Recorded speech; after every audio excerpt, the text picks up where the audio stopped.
ನಿರ್ಮಿಸಿದ ಧೀರ ರಾಮರ ಬಂಟ ಹನುಮಂತನೇ. ಹೇಳು.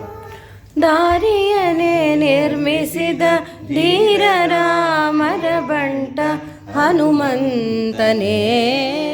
ಮುದ್ದು ರಾಮರ ಬಂಟ ಬುದ್ಧಿಯುಳ್ಳ ಹನುಮಂತ. ಹದ್ದಾಗಿ ಹಾರಿದನೆ ಆಕಾಶಕ್ಕೆ.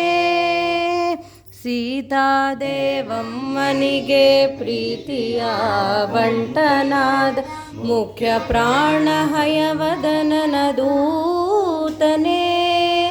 ಸೀತಾದೇವಮ್ಮನಿಗೆ ಪ್ರೀತಿಯ ಬಂಟನಾದ ಮುಖ್ಯ ಪ್ರಾಣ ಹಯವದನನ ದೂತನೇ. ಮುದ್ದು ರಾಮರ ಬಂಟ ಬುದ್ಧಿಯುಳ್ಳ ಹನುಮಂತ. ಹದ್ದಾಗಿ ಹಾರಿದನೆ ಆಕಾಶಕ್ಕೆ.